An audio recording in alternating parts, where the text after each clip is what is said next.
A racist bus driver demands that a black woman sit at the back of the bus and is enraged when she doesn't listen to him. He is shocked when the entire bus rises up against his racism. The city bus groaned to a halt on a busy downtown street, its doors hissing open. Commuters lined the sidewalk, bundled against the early morning chill. Among them was Evelyn Carter, a neatly dressed woman in her early 70s. Her posture was straight, her head held high, and her eyes sparkled with quiet determination. She clutched her purse tightly as she stepped aboard, nodding politely to the driver, Robert Whitman. Whitman barely looked at her. His scowl deepened as Evelyn dropped her coins into the fare box and paused to adjust her balance before moving forward. "Hurry it up!" he barked, his voice gravelly and impatient. Evelyn glanced at him briefly but said nothing, choosing instead to make her way toward an empty seat near the front of the bus. She grasped the pole and steadied herself as the bus jerked into motion, her eyes scanning the quiet faces around her. "Not there!" Whitman called out sharply, loud enough to cut through the silence. Evelyn stopped mid-step, turning slowly to face him. "Excuse me? You don't sit there. Seats up front aren't for you." Back of the bus. A hush fell over the passengers. A young woman near the window lowered her gaze, nervously pulling her toddler closer. An older man shifted uncomfortably, his newspaper suddenly fascinating. Evelyn's calm expression didn't falter. She took a measured step forward. "I've paid my fare," she said, her voice clear and steady. "I'll sit where I please." Whitman slammed the brakes, the bus lurching violently. Passengers grabbed at poles and seats to steady themselves. The driver stood abruptly, pointing a finger at Evelyn. "You don't make the rules here, lady. Either you move to the back or you're off this bus. Your choice." The murmurs of the passengers grew louder, a mix of surprise and unease. A young man in the middle row pulled out his phone, the faint glow of its camera light visible as he began recording. Evelyn straightened her shoulders and met Whitman's glare. "I'm not going anywhere," she said firmly. Whitman's face reddened with fury.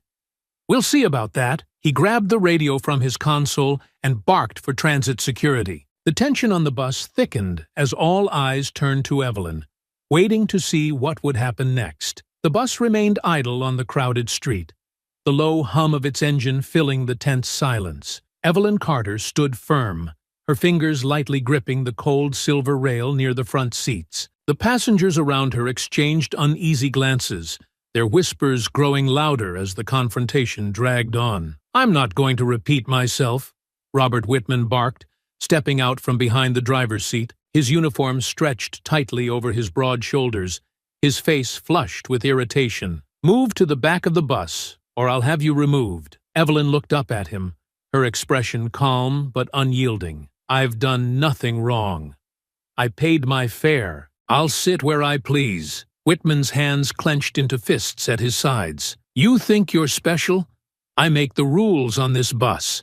If I tell you to move, you move." A murmur rippled through the passengers. A young mother near the front shifted uncomfortably, pulling her squirming toddler onto her lap. An older man in a suit adjusted his tie, his gaze fixed firmly out the window. A teenage girl whispered loudly enough for everyone to hear, "This is ridiculous." Evelyn didn't raise her voice, but her words carried across the bus. "I'm not breaking any rules.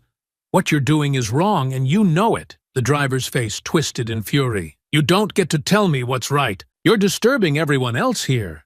People are trying to get to work." He gestured broadly at the passengers, as if expecting their agreement. The majority remained silent, avoiding eye contact. From the middle of the bus, a young man with earbuds dangling from his ears raised his phone slightly, the faint red light of a recording visible. "You're the one holding us up, man," he said loudly. "She's just trying to sit." Whitman turned his glare on the young man. "Stay out of it." "This isn't your concern." The young man leaned back, undeterred, and kept filming. The bus jerked slightly as Whitman stomped back to his seat and grabbed the radio. His voice crackled through the speaker as he called in his complaint. "Dispatch! This is Route 23. I have a passenger refusing to comply, requesting transit security at my location." The murmurs of the passengers grew louder. "She's not doing anything wrong," a woman near the back muttered, her voice barely audible. Why's he making such a fuss? Evelyn turned to face the other passengers, her gaze sweeping across their hesitant faces. This isn't just about me, she said, her voice steady but filled with conviction. It's about what's right. Spare us the speech, Whitman snapped, cutting her off. You're off this bus the second security gets here. A little boy sitting with his mother tugged on her sleeve. Why's the driver yelling at her, Mommy? He asked in a loud whisper. The mother hushed him quickly, glancing nervously at Whitman. Evelyn smiled gently at the child. Sometimes people don't like being challenged when they know they're wrong, she said softly. Don't talk to him, Whitman barked, his voice booming. His frustration seemed to grow with every passing moment. The passengers flinched as his outburst echoed through the bus. The young man with the phone spoke up again, his voice steady. You're digging yourself into a hole, man. Everyone's gonna see this. Whitman glared at him, but said nothing, his jaw tightening. The faint sound of a siren began to pierce the tense atmosphere, signaling the arrival of transit security. Evelyn didn't move, her calm, steady presence standing in stark contrast to the chaos Whitman seemed determined to create. The passengers fell silent, their eyes darting between Evelyn and the driver. The bus door hissed open as Whitman prepared for the arrival of the officers. Evelyn remained poised, her shoulders back, and her chin held high. We'll see what they have to say, she said quietly, her words filled with quiet defiance. As the sound of the siren grew louder, the tension on the bus reached its breaking point. Everyone waited, the weight of the moment pressing down on them like a heavy, unrelenting tide. The siren's wail grew louder, cutting through the uneasy silence inside the bus. Evelyn Carter stood firm, her hand still resting on the silver rail. Robert Whitman returned to his seat, but kept shooting glances at her, his expression a mix of frustration and defiance. The other passengers murmured quietly among themselves,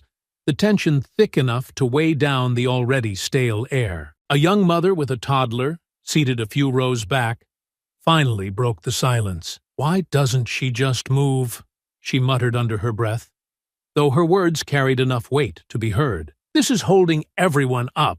I would have moved, the man next to her chimed in, his voice low but tinged with irritation. Not worth the fight. Evelyn turned her head slightly in their direction. Some fights are worth it, she said simply, her voice calm but unmistakably firm. She met the mother's gaze briefly, before returning her focus to the front of the bus. The young man with the phone recording leaned forward. She's got a point. Why's he even bothering her in the first place? There's nothing wrong with sitting up front. Whitman shot him a sharp glare, his voice cutting through the murmurs.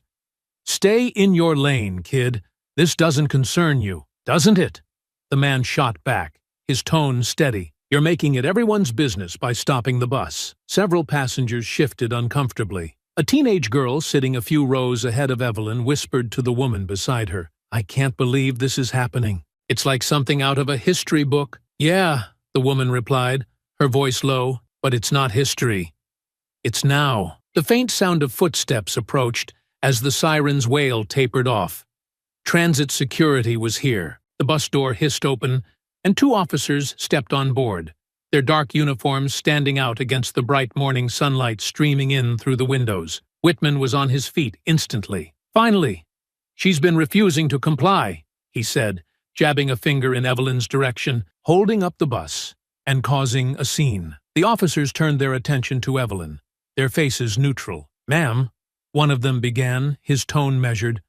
We've been called because you're refusing to follow the driver's instructions. Can you tell us what's going on? Evelyn held her ground, her voice calm but unwavering. I paid my fare like everyone else here. He demanded I move to the back of the bus for no reason other than his own prejudice. That's not true, Whitman interjected, his voice rising. I told her these seats are priority seats. She doesn't belong here. Priority for who? Evelyn countered, her gaze sharp. The elderly? I certainly qualify. Or are there other criteria I'm unaware of? The officer hesitated, clearly uncomfortable. The other passengers watched intently, a few nodding at Evelyn's words. The young man with the phone tilted it slightly, making sure to catch the officers, Whitman and Evelyn, all in frame. Ma'am, The easiest thing would be to move to another seat, the second officer said, his tone placating. We're just trying to resolve this without further delay. I'm not the one delaying the bus, Evelyn replied. He is. If I step off now, he'll think he can keep treating people this way. And he'll be right. The teenage girl who had whispered earlier suddenly stood up. She's right, she said loudly, her voice trembling slightly but resolute. Why should she have to move? He's the one being a jerk. Sit down, Whitman barked, his frustration boiling over. You want to get thrown off too? That's enough, the first officer said sharply, holding up a hand to calm the driver. Sir, we'll handle this, the young man with the phone spoke up again, his tone defiant. Everyone's already seen what you're doing, man. This video's gonna be everywhere by tonight. The murmurs among the passengers grew louder. A man in a suit near the back of the bus, who had been silent until now, finally spoke. Look, this is ridiculous. She hasn't done anything wrong. Just let her stay where she is, and we can all get moving. Whitman's face turned a deeper shade of red, his hands clenching into fists. You people don't get it. Rules are rules. You can't just let anyone sit up here. Anyone? Evelyn said, her voice cutting through the chaos. Or just people who look like me? The bus fell silent again, the weight of her words hanging heavily in the air. The officers exchanged uneasy glances, clearly aware of the tension. Outside, pedestrians began to gather near the bus, curious about the commotion. The young man with the phone turned his camera toward the crowd, capturing their growing interest. We need to make a decision, the second officer said, his voice tight. Ma'am, are you willing to step off the bus so we can de-escalate the situation? Evelyn straightened her shoulders, her expression unyielding. No, I've done nothing wrong, and I won't be treated like this. Not today. The officers hesitated, their authority caught between the calm defiance of an elderly woman and the fiery tension of an increasingly agitated bus driver. Whitman shook his head, muttering under his breath as he returned to his seat. The atmosphere in the bus was electric, every passenger on edge as the standoff continued. Outside, more people gathered, their murmurs joining the faint sounds of car horns and distant chatter. Evelyn didn't move, her quiet dignity speaking louder than any argument could. She was a pillar of resolve in the chaos, refusing to back down from the injustice thrust upon her. The crowd outside the bus grew larger, their curious murmurs floating through the open doors. Inside, the atmosphere simmered with tension. Evelyn remained steady, her posture unyielding as the officers exchanged looks.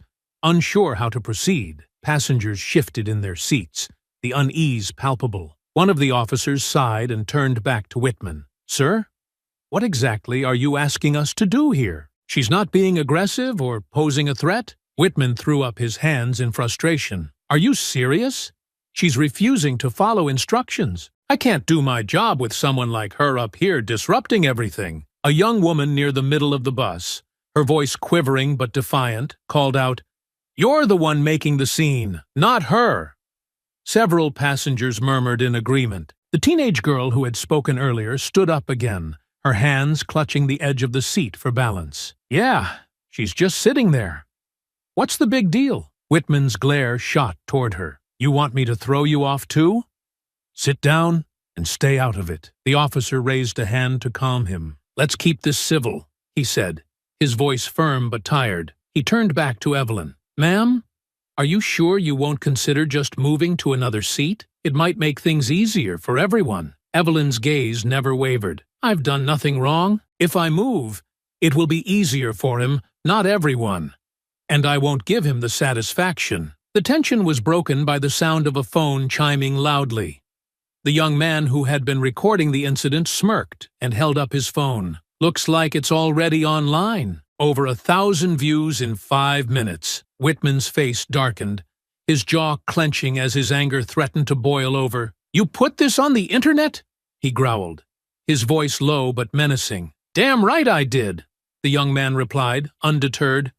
People need to see this. You can't treat people like this and think you'll get away with it. A ripple of approval moved through the passengers. Even those who had been silent now murmured their agreement. The man in the suit near the back spoke up, his voice calm but sharp. This isn't 1955. She has every right to sit where she wants. Whitman slammed his fist onto the dashboard, the loud thud silencing the murmurs. "I've had it," he shouted.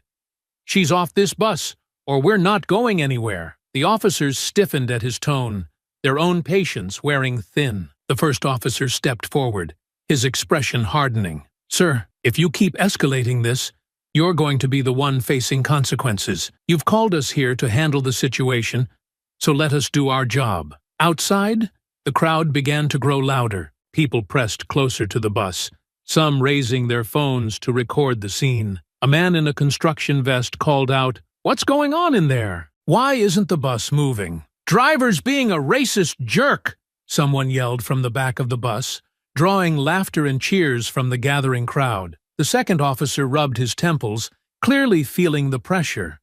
He turned back to Evelyn, his tone softer but still urging. "Ma'am, I understand your position, and I don't blame you. But this is getting bigger by the minute. Are you sure you want to keep this going?" Evelyn glanced at the crowd outside, their faces a mix of curiosity and growing outrage. Her eyes swept over the passengers, some watching her with sympathy, others with exasperation. Finally, she looked at the young man recording the incident and gave him a small nod. "Yes," she said, her voice unwavering. "I'm sure. This isn't about me. It's about what's right." The officer straightened, nodding in reluctant acknowledgement. "All right, ma'am. Then we'll stay until we can resolve this properly." Whitman let out a derisive laugh. "You're just going to let her get away with this? Unbelievable!" The officer turned sharply toward him. "One more outburst, and I'll have you reported for misconduct." The driver fell silent, his face a mask of barely contained rage. The tension in the bus was electric, every passenger hanging on the edge of their seats. Outside, the crowd grew louder, their voices forming a faint chant that reached the ears of everyone on board. "Let her sit! Let her sit!" Evelyn finally took her seat near the front, her head held high. Her quiet defiance seemed to radiate strength, a stark contrast to Whitman's growing agitation. The officers exchanged a final glance before stepping outside to address the crowd, leaving the driver fuming and the passengers buzzing with murmurs of approval. The young man with the phone grinned, lowering it briefly to address Evelyn. "You're a legend, ma'am. This video's gonna blow up." Evelyn gave him a faint smile but said nothing, her focus still on Whitman. The fight wasn't over yet, but for the first time, the tide seemed to be turning in her favor. The officers stepped off the bus, the weight of the growing crowd pressing down on the tension already simmering inside. The chant outside had grown louder, the rhythmic, "Let her sit! Let her sit!" echoing through the open doors. Passengers exchanged glances, their unease now mingling with curiosity. Evelyn sat poised, her back straight, her gaze fixed on the windshield ahead. She could feel Whitman's glare boring into her from his seat, his knuckles white as he gripped the steering wheel. The young man with the phone held it up again, panning across the passengers to capture their reactions. "You see this?" he said, his voice loud enough to carry. "This is what standing up looks like. Y'all better remember her face, because she's making history right now." Whitman snapped his head toward the young man. "Turn that damn thing off. You're disrupting this bus just as much as she is." The young man smirked. "Disrupting? Nah, I'm documenting.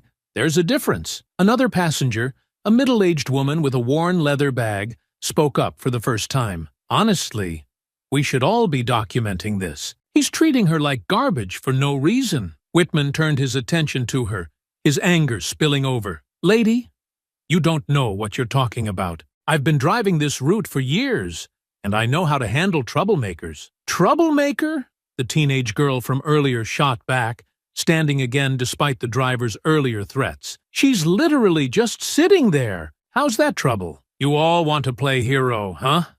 Whitman barked, his voice rising.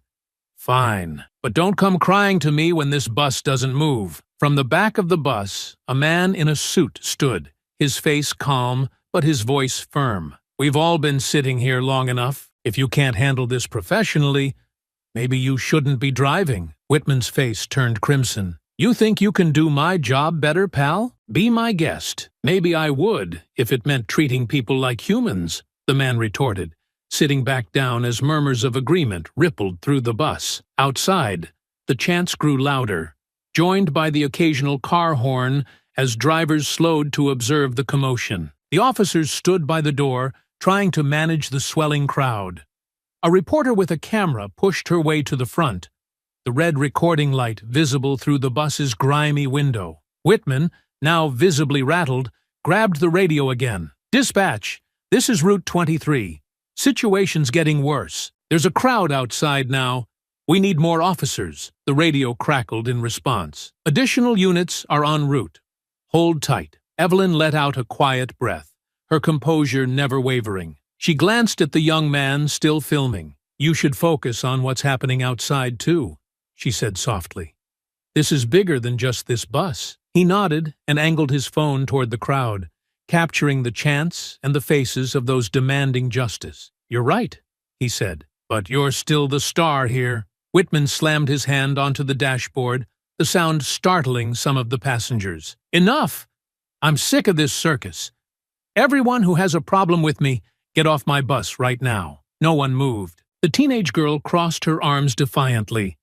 The man in the suit stared out the window, and the young mother clutched her child tighter, but stayed silent. Even those who had been reluctant earlier now seemed rooted to their seats, their quiet solidarity a stark rebuke to the driver's outburst. Evelyn turned her head slowly to look at Whitman. Her voice was low, but carried through the bus. "You don't get to decide who belongs here.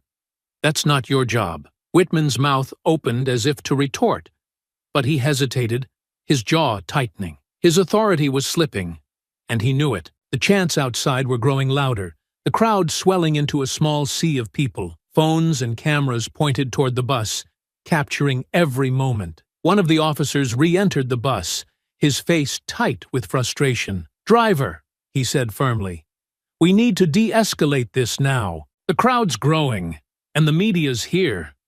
This situation is out of control." Whitman scoffed, throwing his hands up. "Oh, so now it's my fault? I told you how to handle this. Get her off the bus." The officer shook his head. "No, if we try to force her off now, we're going to have a bigger problem on our hands.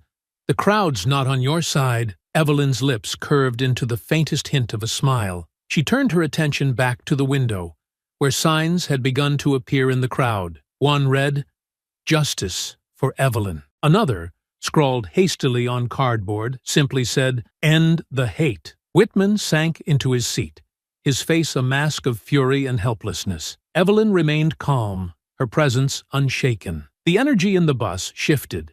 The passengers no longer felt like mere observers. They were witnesses to something bigger than a morning commute. The officer turned to Evelyn, his voice softer. "Ma'am, we're working on resolving this. Just stay seated." She nodded, folding her hands in her lap.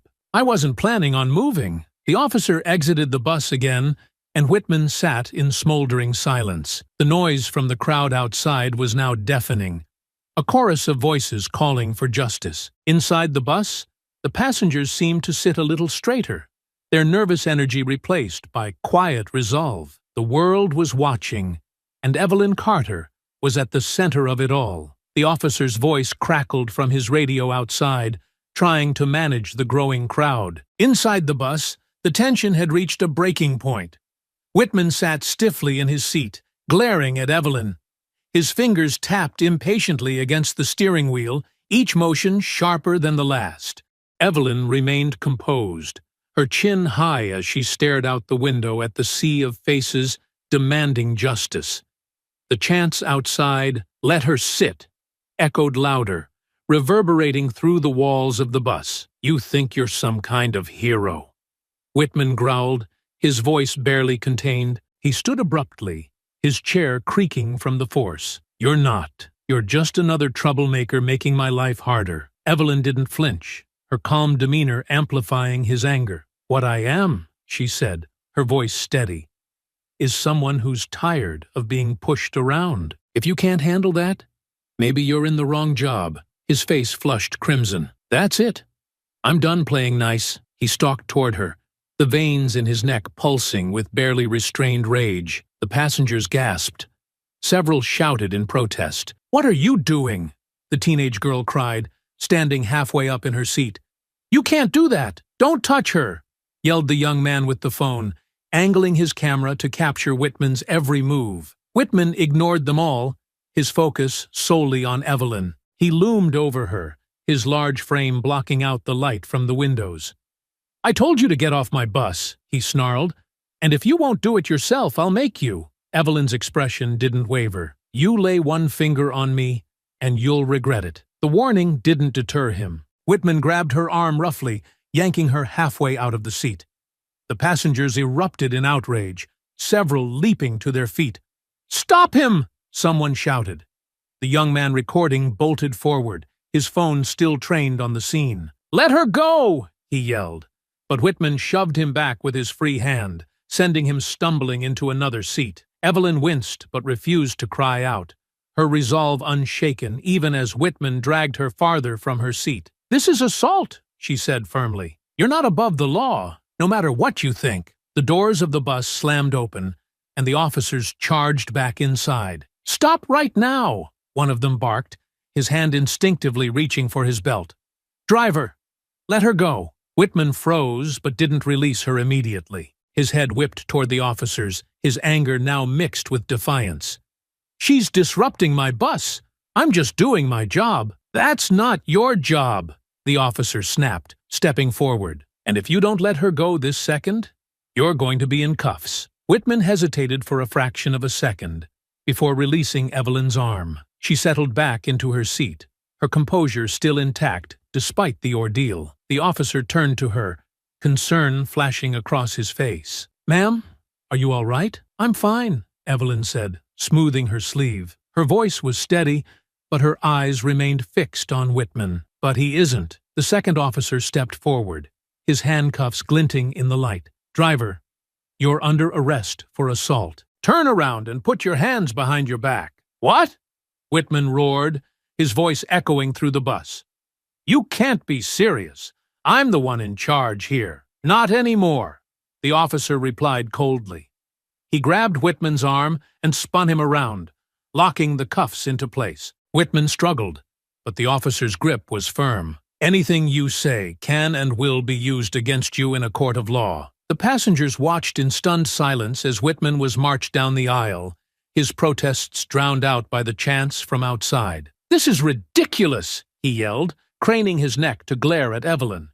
"You'll regret this, lady." Evelyn finally broke her silence, her voice calm but cutting. "I think the only one with regrets here will be you." The officer guided Whitman down the bus steps and into the arms of the growing crowd, where cameras and phones flashed in every direction. The reporter outside shouted questions as Whitman was loaded into a waiting police car, his face twisted in a mixture of rage and disbelief. Inside the bus, the passengers erupted into applause.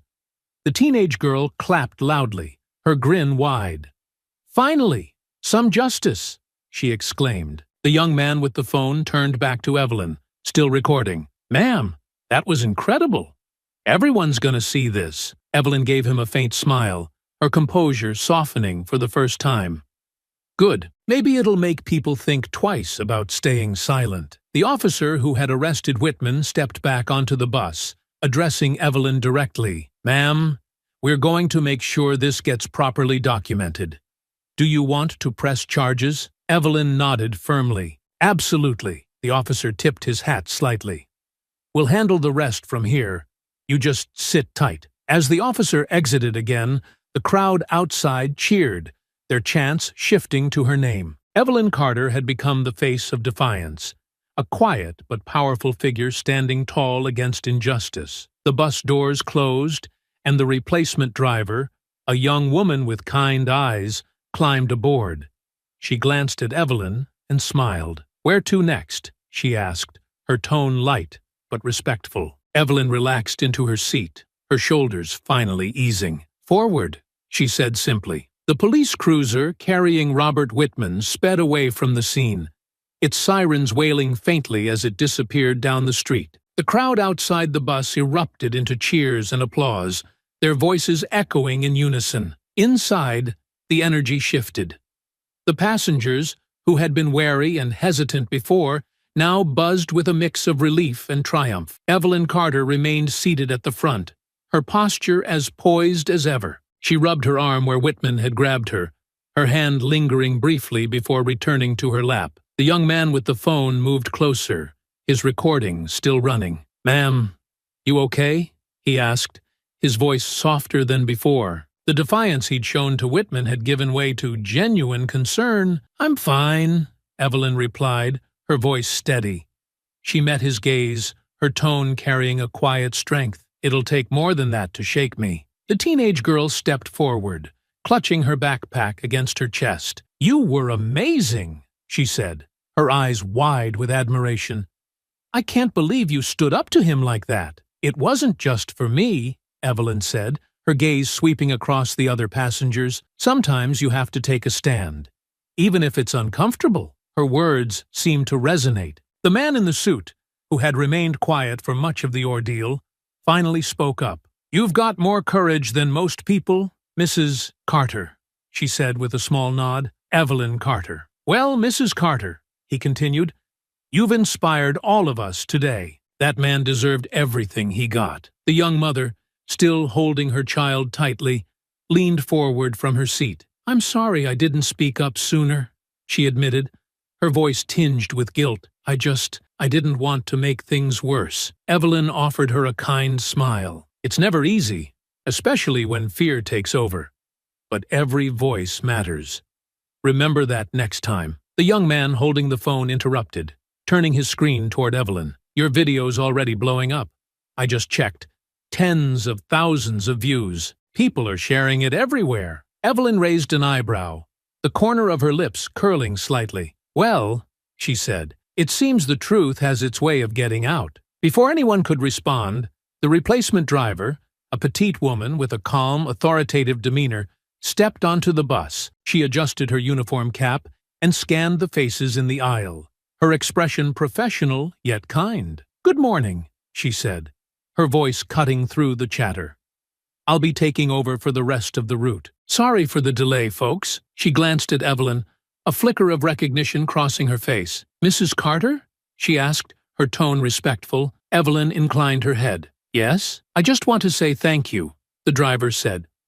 "What you did today, it's not just for you. It's for all of us." The bus fell silent, the weight of her words settling over everyone.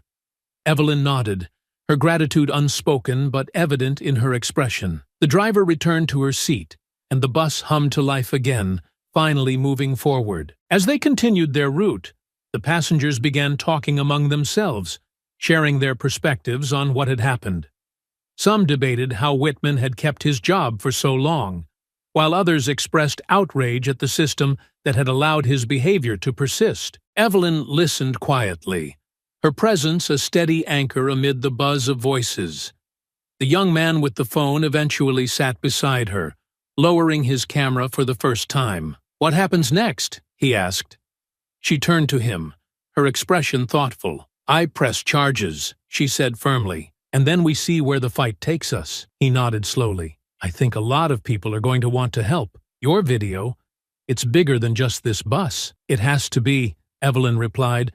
"Change doesn't come from silence." The teenage girl, now sitting across from them, leaned forward. "Do you think they'll fire him for good?" Evelyn's lips tightened briefly. "I don't know," she admitted. "But whatever happens to him, I'll make sure people see what he stood for. That's what matters." The bus pulled up to the next stop, and a handful of passengers disembarked. Outside, the crowd had thinned slightly, but a few people remained, waving their signs and cheering as Evelyn glanced at them through the window. She raised her hand in acknowledgement, a subtle but powerful gesture that drew another wave of applause. As the bus moved on, Evelyn felt a sense of resolve settle over her. The road ahead would not be easy. She knew that much. But for the first time, she felt that the voices around her, once silent, had found strength, and that was a victory in itself. The aftermath of the bus altercation spread rapidly. By the next day, Evelyn Carter's name was on everyone's lips. The video taken by the young passenger went viral, garnering millions of views across social media. News stations picked up the story, replaying the footage of Robert Whitman dragging Evelyn from her seat, followed by his subsequent arrest. Public outrage ignited like wildfire, with protests forming outside the city's transit headquarters and hashtags like Chuck Justice for Evelyn and Ashanj End Transit Racism trending worldwide. Evelyn, however, remained composed as the storm unfolded. She sat in her modest living room, her phone buzzing constantly with calls, texts, and notifications. Reporters clamored for interviews, and activists reached out with offers of support. Despite the noise, Evelyn focused on the next step, holding Whitman and the transit authority accountable. Her lawyer, Angela Martin, arrived at Evelyn's home that afternoon, her presence exuding a quiet authority. Angela, a sharp-dressed civil rights attorney in her mid-30s, had reached out after seeing the video. Now, she spread out documents across Evelyn's coffee table, her expression both determined and grim. "This case is bigger than just one man," Angela said, pointing to a file labeled Transit Authority Misconduct Complaints. Whitman has a history of complaints, racial profiling, verbal abuse, but the Transit Authority has always swept them under the rug. They protected him. Evelyn nodded slowly. Then it's not just him we need to hold accountable. It's the system that allowed him to get away with it. Exactly, Angela replied, her eyes lighting up with approval. We're not just going after Whitman for assault. We're going after the Transit Authority for negligence and fostering a culture of discrimination. Evelyn leaned back in her chair, her hands clasped tightly in her lap. Do you think we can win? Angela's gaze was unwavering. With the public on our side? Yes. But it won't be easy. The Transit Authority is already circling the wagons. They'll try to discredit you, make this about something else. Evelyn's lips tightened. They can try, but the truth is out there. People saw what happened. Angela nodded. And that's why we'll use every bit of evidence we have. The video, witness statements, Whitman's arrest. It all builds a strong case. But we'll need you to testify. Evelyn's eyes flickered with resolve. I'll do whatever it takes. In the days that followed, Evelyn and Angela worked tirelessly to prepare for the trial. Witnesses from the bus began coming forward, their statements painting a damning picture of Whitman's behavior. The teenage girl who had spoken up during the altercation gave a powerful account of what she had seen. The young man who had recorded the video provided not just his footage, but also his testimony, emphasizing how Whitman's aggression had escalated unprovoked. Even passengers who had initially remained silent began to step forward, emboldened by Evelyn's courage. One middle-aged woman, who had been hesitant to speak up during the incident, admitted to Angela during a meeting, "I've seen him treat other people like that before. I always thought it wasn't my place to say anything, but now I see how wrong I was." As the trial date approached, the Transit Authority released a carefully worded statement. They expressed regret over the incident and promised to review policies to ensure fairness and inclusivity. The statement, however, fell flat. Activists and community leaders lambasted it as hollow, demanding more tangible action. Meanwhile, Whitman's lawyer took a different approach, claiming his client had been provoked. Mr. Whitman was simply enforcing the rules to maintain order on his bus, the lawyer said during a press conference. This situation has been blown out of proportion by a viral video that doesn't tell the whole story. Evelyn watched the broadcast with Angela, her jaw tightening. Enforcing the rules, she repeated, her voice edged with disbelief. They really think anyone's going to believe that? Angela smirked grimly. They're desperate, and it shows.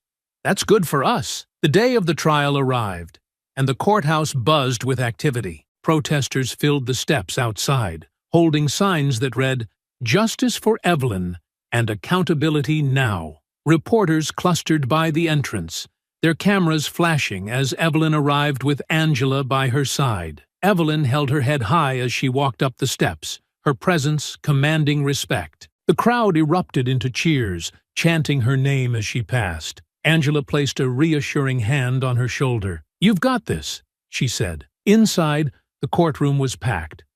Whitman sat at the defendant's table, his expression a mix of defiance and discomfort. His lawyer leaned over, whispering in his ear, but he didn't look up. Evelyn took her seat at the plaintiff's table, her hands folded neatly in front of her. As the judge entered and the trial began, Angela rose for her opening statement. Her voice was clear and unwavering as she addressed the jury. "This case isn't just about an assault on a city bus," she began. "It's about a pattern of abuse and discrimination that has gone unchecked for far too long." My client, Mrs. Evelyn Carter, stood up, not just for herself, but for every person who has been silenced by injustice. "Today, we ask you to hold Mr. Whitman and the Transit Authority accountable for their actions." Evelyn glanced at the jury, seeing their rapt attention. This was just the beginning, but she knew they had a strong case. The fight was far from over, but the truth was on their side. The courtroom quieted as the first witness took the stand. A middle-aged woman who had been seated near the back of the bus during the incident. Her hands fidgeted nervously as she answered Angela Martin's questions, but her words were clear. "I saw everything," the woman said. "Mrs. Carter just wanted to sit down. She wasn't bothering anyone. It was the driver who started yelling at her." Angela nodded, her tone encouraging but professional. "And how would you describe his tone?" The witness hesitated, glancing at the defendant's table where Whitman sat stiffly. "It was loud, aggressive, like he wanted to make her feel small." "And did you feel his behavior was justified?" "Not at all," the woman said firmly. "He was out of line. It was embarrassing to watch." Angela smiled faintly. "Thank you. No further questions." The defense attorney stood next, his expression sharp and calculating. He approached the witness slowly, as though preparing to dismantle her testimony piece by piece. "Ma'am, you mentioned feeling embarrassed. Isn't it true that your embarrassment could have colored your perception of my client's actions?" The woman frowned, clearly caught off guard. I don't think so." "You don't think so," he repeated, his tone bordering on condescension. "But isn't it possible that you interpreted his tone as aggressive because of your own discomfort with the situation?" Angela rose. "Objection, Your Honor."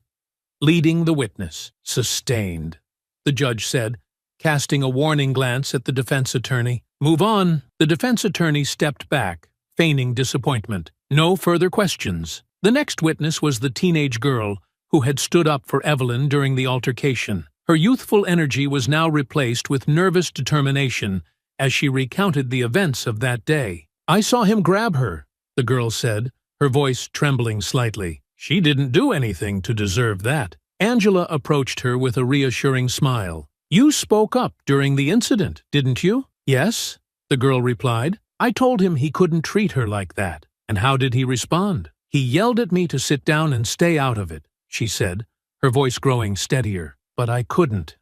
It wasn't right." Angela nodded, her tone warm. "You showed courage that day. Thank you for speaking out." The defense attorney tried to rattle her, focusing on her youth and suggesting she might have been too inexperienced to understand the nuances of the situation. But the girl's resolve held firm, her answers concise and unwavering. The most compelling moment came when the young man with the phone took the stand.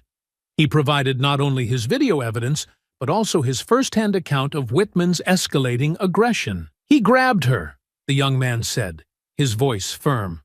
"No one provoked him. He just lost it." Angela played the video for the court, the footage capturing every moment of the altercation in vivid detail. The sound of Whitman yelling, the gasps of the passengers, and the chants of the crowd outside echoed through the courtroom. By the time the video ended, the jury's expressions were solemn. Angela turned to the young man. "Why did you record this incident?" "Because I've seen stuff like this happen before," he said. "People get away with it because no one speaks up. I wanted to make sure this time was different." Angela nodded. "And do you feel it was different?" He glanced at Evelyn, a small smile breaking through his otherwise serious demeanor. "Yeah, Mrs. Carter made it different." The defense attempted to cast doubt on the video, suggesting it might not show the full context of the situation. But the jury's reaction made it clear that the footage had left a lasting impression. When Evelyn herself took the stand, The courtroom fell silent. She was the picture of composure, her voice calm but filled with quiet strength as she recounted her experience. "I paid my fare like everyone else," she said. "I just wanted to sit down, but the moment I did, he decided I didn't belong there." Angela's voice was soft as she asked, "Why didn't you move to the back of the bus when he told you to?" Evelyn paused, her eyes scanning the courtroom. "Because it wasn't about the seat. It was about dignity. If I had moved, I would have been saying that his actions were acceptable. And they weren't." The jury hung on her every word. Even Whitman, who had spent much of the trial avoiding her gaze, now seemed unable to look away. Angela stepped closer. "What do you hope to achieve with this case?" Evelyn's voice grew stronger. "Accountability, not just for Mr. Whitman, but for the system that allowed him to act this way for so long. This isn't just about me. It's about making sure no one else has to go through what I did." The room was silent as Angela nodded. No further questions. The defense's cross-examination was pointed, but failed to shake Evelyn's composure. She countered every question with poise, her responses firm and unwavering. By the time she stepped down, it was clear her testimony had made a powerful impact. The trial was far from over, but Evelyn had set the tone. The truth was out, and the fight for justice was in full swing. The courtroom buzzed with quiet tension as the defense prepared to present their case. Robert Whitman, looking more deflated than defiant, was called to the stand. He adjusted his tie nervously and avoided eye contact with Evelyn as he took his seat. Whitman's attorney began with a series of carefully framed questions designed to cast his actions in a more sympathetic light. "Mr. Whitman," the lawyer began, his voice smooth, "can you explain your perspective on the events of that day?" Whitman cleared his throat, his voice shaky but firm. "I was just trying to do my job," he said. "The front seats are priority seats. I told her to move because that's the rule. I didn't mean to cause trouble. I was just enforcing policy. And when Mrs. Carter refused to comply," the lawyer pressed, "I gave her chances to move." Whitman replied, his tone growing defensive. "I tried to keep things under control, but she wouldn't listen. It created a scene, and I had to act." Angela Martin's eyes narrowed as she scribbled notes. Her turn would come soon enough. "Do you believe you acted reasonably in the moment?" the lawyer continued. Whitman nodded. "Yes, I was following protocol." The defense lawyer turned to the jury, gesturing toward his client. "Mr. Whitman was put in a difficult situation. As a bus driver, his priority is the safety and efficiency of his route. When someone disrupts that, he has to act quickly." Angela rose from her seat. "Objection, Your Honor. The defense is testifying." "Sustained," the judge replied. "Counselor, stick to questioning." The defense lawyer nodded smoothly, refocusing on Whitman. "Would you say your actions were in any way motivated by Mrs. Carter's race?" Whitman's expression hardened. "Absolutely not. I treat all my passengers the same." When Angela approached the stand for cross-examination, her steps were deliberate, her demeanor calm yet commanding. She stood a moment in silence, letting the weight of the courtroom settle before speaking. "Mr. Whitman," she began, her voice measured, "you say you treat all passengers the same. Is that correct?" "Yes," Whitman replied, his tone clipped. Angela nodded, flipping through a file. "Then, can you explain why, over the past 5 years, you've received multiple complaints, 5 of which explicitly referenced discriminatory behavior?" Whitman stiffened. "Those complaints were exaggerated." "Exaggerated," Angela repeated, her tone neutral. "So the passengers who accused you of racial profiling were lying?" "I didn't say that," Whitman snapped. "I said they exaggerated." Angela approached the jury, holding up a stack of documents. "Let me remind the court that these are official complaints filed with the Transit Authority, each one detailing incidents similar to what happened to Mrs. Carter. Would you like me to read them aloud?" Whitman's lawyer interjected. "Objection! Relevance." "Your Honor," Angela countered, "this speaks directly to Mr. Whitman's pattern of behavior and his credibility as a witness." The judge considered for a moment before nodding. "Overruled. Proceed." Angela turned back to Whitman. Let's focus on one particular complaint from last year. A passenger reported that you asked them to move to the back of the bus despite plenty of empty seats. Do you recall this incident? No, Whitman said flatly. Angela raised an eyebrow. You don't recall it, or you don't want to recall it? Objection! The defense lawyer called out. Sustained, the judge said. But the damage was done. The jury shifted in their seats, their expressions increasingly skeptical. Angela moved closer to the witness stand, her voice sharpening. Mr. Whitman, isn't it true that the only protocol you were enforcing that day was your own prejudice? That's not true, Whitman shot back, his voice rising. Angela held his gaze, her calm demeanor in stark contrast to his outburst. The video shows you grabbing Mrs. Carter. She was seated quietly, posing no threat. Explain to the court how that aligns with your so-called protocol. Whitman faltered, his mouth opening and closing as he searched for words. She refused to listen. I lost my temper. Angela pounced. You lost your temper? So it wasn't about protocol, was it? It was about your inability to handle a passenger who dared to stand up to you. Whitman's lawyer leapt to his feet. Objection! Argumentative! The judge nodded. Sustained. Angela stepped back slightly, her expression calm. No further questions, Your Honor. As Whitman returned to his seat, his face was pale, his earlier bravado shattered. The courtroom buzzed with quiet murmurs, the jury exchanging meaningful glances. The defense attempted to redirect focus by calling a transit authority representative to testify. The official gave a carefully rehearsed statement, emphasizing their commitment to fairness and equality. But Angela was ready.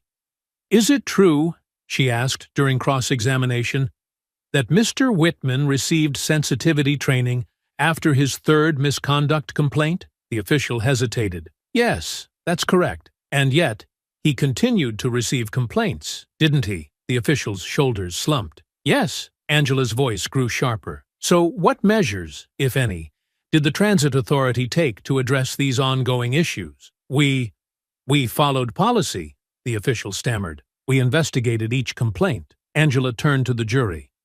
And yet Mr. Whitman was allowed to continue driving, unchecked, until his actions were caught on camera. Is that what you call accountability? The official didn't respond. As the day ended, Angela's cross-examinations had exposed not only Whitman's behavior, but also the systemic failures that enabled him. The tide of the trial was shifting, and Evelyn could feel it. As she walked out of the courtroom with Angela by her side, the crowd outside erupted into cheers once again. The truth was emerging, piece by piece, and justice felt closer than ever. The courtroom was silent as both sides prepared for closing arguments. The tension was palpable. Every eye focused on the attorneys standing at their respective tables. Evelyn Carter sat quietly at the plaintiff's table, her composure unshaken, though her hands rested tightly together in her lap. Angela Martin rose first, her movements deliberate as she approached the jury. Ladies and gentlemen, Angela began, her voice firm but measured, you've heard the testimony. You've seen the video. This case is not complicated. Robert Whitman assaulted Mrs. Evelyn Carter not because she broke any rules, but because she refused to bend to his prejudice. She gestured toward Evelyn. Mrs. Carter paid her fare.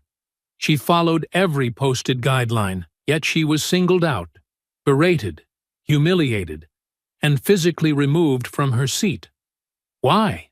Because Mr. Whitman saw someone he thought he could overpower, someone whose dignity he thought didn't matter. Angela stepped closer to the jury, her gaze sweeping across their faces. This isn't just about one bus ride. It's about a system that has allowed this behavior to go unchecked for years. The transit authority knew about Mr. Whitman's history. They knew he had complaints. And they did nothing. By ignoring the problem, they enabled it. She paused, letting the weight of her words sink in. But today, you have the power to send a message, to tell Mr. Whitman, the transit authority, and the community that this behavior is not acceptable, that no one, regardless of their race, age, or status, deserves to be treated like this. Angela turned to Evelyn, her voice softening. Mrs. Carter could have stayed silent. She could have let this moment pass. But she chose to stand up, not just for herself, but for everyone who's ever been told they don't belong. She chose courage over comfort, and she deserves justice. The courtroom was silent as Angela returned to her seat. The defense attorney stood, his expression carefully controlled. "Members of the jury," he began, "my client, Robert Whitman, did not act out of malice. He was enforcing policies designed to maintain order and safety on public transit. Mrs. Carter's refusal to comply escalated the situation. My client regrets his actions, but they were not rooted in prejudice." His tone shifted, more pleading than persuasive. "We ask you to consider the full context of the incident, and to understand that Mr. Whitman is not a villain. He is a man who made a mistake in a high-pressure situation." The defense attorney returned to his seat quickly, his argument noticeably lacking the passion and conviction of Angela's. The jury deliberated for several hours, the weight of the case evident in their furrowed brows and hushed conversations. Evelyn waited patiently in the courtroom, her hands folded neatly on the table. Angela sat beside her, her calm demeanor masking the intensity of her focus. When the jury finally returned, the room held its breath. The foreperson rose, holding a small slip of paper. "In the matter of Carter versus Whitman and the Transit Authority," she began, "we find the defendant, Robert Whitman, guilty of assault and misconduct." The words sent a wave of emotion through the room. Evelyn's eyes closed briefly, a mixture of relief and quiet triumph washing over her. The foreperson continued, "We also find the Transit Authority liable for negligence in failing to address repeated complaints against Mr. Whitman." A murmur rippled through the courtroom, the weight of the verdict sinking in. The judge thanked the jury and announced sentencing would follow in the coming weeks. For now, justice had been served. Outside the courthouse, the crowd erupted into cheers as news of the verdict spread. Protesters held up signs reading, "Justice for Evelyn and accountability now," their voices echoing across the courthouse steps. Evelyn stepped out into the sunlight, flanked by Angela and a small group of supporters. Reporters crowded around her, microphones and cameras jostling for space. "Mrs. Carter, how do you feel about the verdict?" one called out. Evelyn paused, her voice steady but emotional. "I feel grateful," she said, "not just for myself, but for everyone who stood with me. This isn't just my victory. It's ours, and it's proof that standing up for what's right can make a difference." Angela stepped in, adding, "This case sends a clear message. No one is above accountability, and no one should have to endure discrimination. Today, justice prevailed. But the work doesn't end here." The crowd cheered louder as Evelyn raised her hand in a subtle wave. She knew this moment wasn't just about her.